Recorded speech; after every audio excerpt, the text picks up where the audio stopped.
Hi Sir Jeric, magandang umaga sa'yo. Meron lang akong ibabahagi na kwento. At sarili ko itong karanasan. Enteng na lang ang itawag nyo sa akin. Tubong Iloilo ako. Pero ngayon ay narito ako sa Metro Manila dahil narito ang trabaho ko. Ang karanasan kong ito na ibabahagi ko sa inyo ay nangyari noong nasa Iloilo pa ako at hindi pa napapadpad dito sa Maynila. Mga 19 lang ako noon nang maranasan kong mahabol ng aswang. Tama ang inyong narinig, hinabol ako ng aswang. Ito ang nangyari noon. Galing ako noon sa isa naming tiyahin dahil inutusan ako ni nanay na pumunta sa kapatid niya. Ito ay si Tia Agnes. May nahiram kasi si nanay na pera kay Tia Agnes. At nataong kailangan na din ni Tia Agnes yung pera. Mga 8:00 na ng gabi yun. Wala naman si tatay. Nasa trabaho pa ito. Kaya ako ang inutusan ni nanay. Sabi ko kay nanay, baka pwedeng bukas na lang ng umaga ko dalhin yung pera.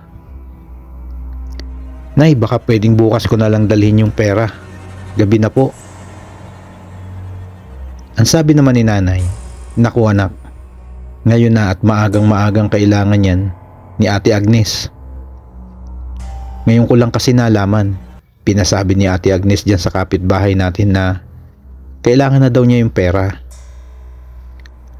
Ngayon lang naman naulit sa akin. Sige na at para makabalik ka na agad, magdala ka ng lente at madilim na sa daan at mag-iingat ka doon sa tulay. Yun ang bilin sa akin ni nanay. Sa Jeric, medyo malayo ang bahay namin sa kalsada at tatawid pa ng ilog para makarating sa kalsada. May tulay naman sa ilog. Makitid lang yun. 2 pinagdikit na puno ng niyog at gabay na kawayan. Ang bahay kasi ni Tia Agnes ay malapit sa may kalsada.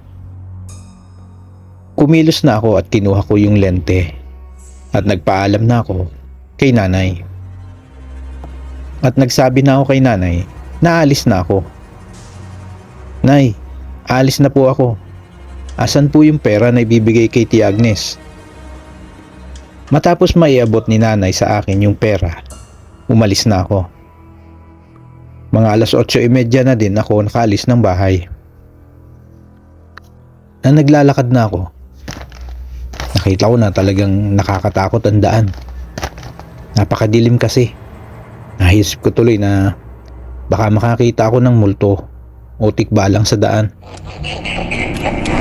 Habang naglalakad ako sa madilim na daan, panay naman ang lente ko sa baybay tabi ng daanan. Pati nasa taas ng mga puno. Kaunting kaluskos, tinatapatan ko agad ng ilaw. Hanggang sa marating ko na ang ilog. Tapos, tumawid na ako sa tulay. Pababa lang yung tulay na kahoy. Pag umupo ka nga sa gitna nito at inilawit mo ang iyong mga paa, ay sasayad ang paa mo sa tubig. Dumiretso na ako papunta sa bahay nila Tia Agnes. Nang makarating ako, kumatok na ako at tumawag kila Tia. Nagbukas naman agad ang pinto. Tia Agnes, magandang gabi po. Tia, ito po yung pinabibigay ni nanay. Ay, salamat ting. Pasensya na. Kailangan ko kasi ito. Maaga akong aalis. Ibabayad ko rin ito kasi. Pasok ka muna. Alok ni Tia Agnes. Naku Tia, hindi na po. Gagabihin po ako lalo. Sige po, alis na po ako Tia. Sir Jeric, matapos kong makapagpaalam kay Tia Agnes, ay dumiretso na ako pauwi. Nang marating ko ulit ang ilog, Sir Jeric, patulay na ako nang biglang may bumagsak sa tubig. Siyempre sa pagkabigla ko, napatingin ako kung saan ko narinig yung malakas na bumagsak sa tubig. Tapos may narinig akong humahakbang sa tubig. Sir Jeric, mababa lang kasi ang tubig sa ilog. Hanggang binti lang yun at hindi pa aabot sa tuhod ang tubig. Inilawan ko agad yon, Sir Jeric. Paglenti ko, tao ang nailawan ko na mabilis na lumalakad sa tubig. Palapit ito sa akin. Nakakatakot ang anyo ng tao. Maitim na maitim ito at nakahubad.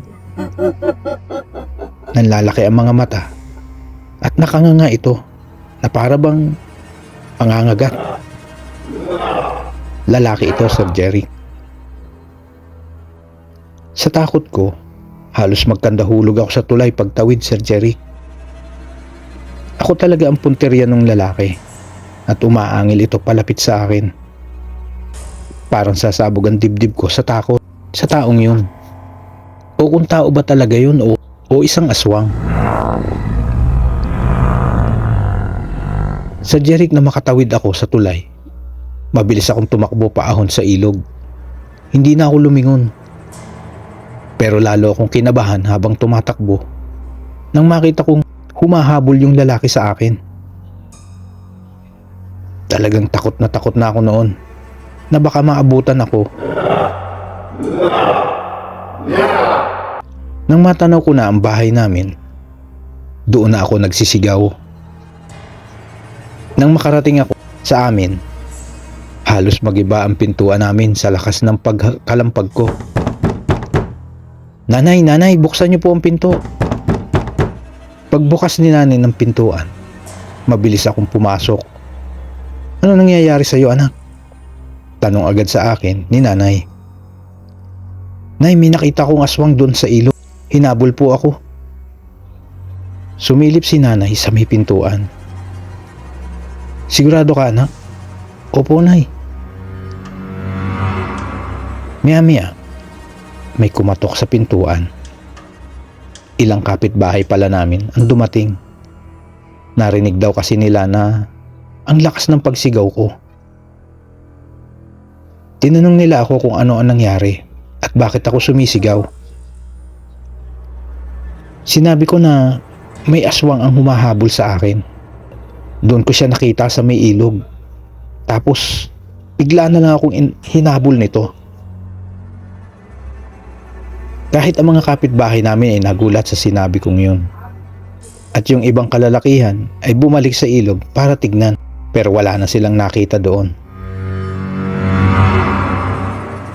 Tanong ng ilang kapitbahay sa akin, anong itsura ng aswang? Sabi ko, maitim na lalaki. Payat.